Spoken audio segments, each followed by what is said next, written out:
What's up, Womack Nostalgia? Dave here with a review of 17's fifth album, Happy Burstday. 17 celebrating their 10-year anniversary as a K-pop group at Pledis Entertainment. And this is a notable album because 17, of course, by nature of being in the game that long, is approaching their military service. Their two oldest members are actually already doing that, so they're getting ready for that hiatus that faces all Korean male entertainers at some point. And yeah, I think it's a fun time, I guess, to natural point to reflect on what 17 has been to this point. And of course, we have a full-length K-pop album to think about right now, which is very much uncommon, as I often talk about with new K-pop releases. I think 17, to their credit, has certainly been one of the standard bearers when it comes to male K-pop amidst the BTS hiatus. I think this side of TXT and Stray Kids and ENHYPEN, 17's been right there as, one of the biggest and most successful and most consistent groups, of the last, handful of years.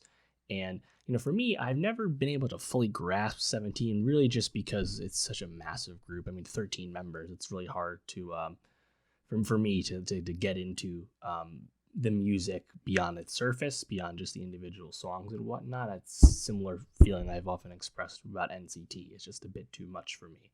But, Pledis, of course, Hybe subsidiary, independent sub-label type thing. Pledis has been in the news lately because, of course, Promise 9 left that label under, not the best terms. But they also have the new boy group, To Us, which is, new and nascent in their career, but successful thus far. But 17, at this point, they're veterans in every sense.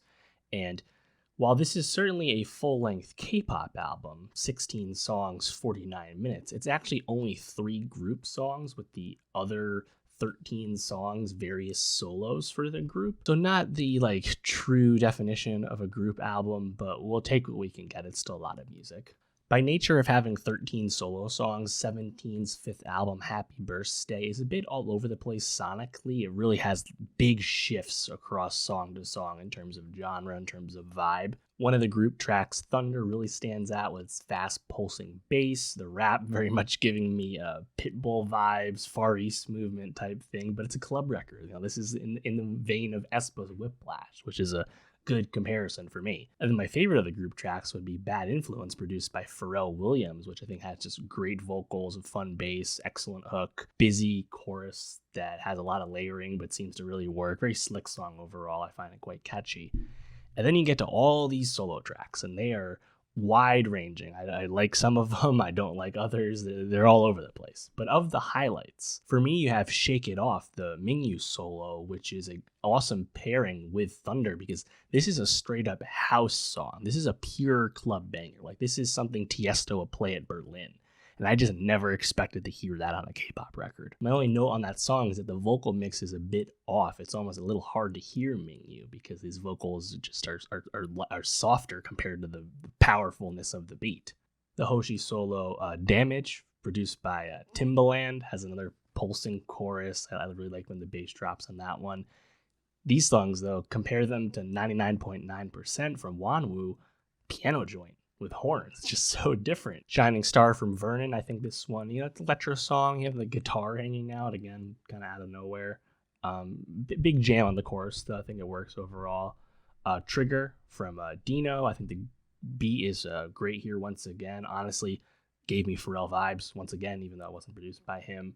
One of the best choruses on the whole album, though. I think the melody's very sticky there.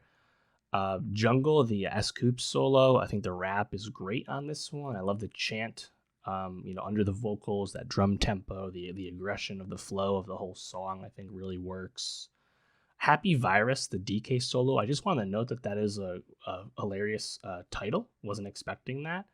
Song's just fine overall. And yeah, I mean, the other solos didn't really grab me too much. Like I said, it's a big grab bag because they're clearly each of the guys came into this wanting to do their own things. So when you put it all together, it's just a big melting pot. But yeah, 17, shout out them.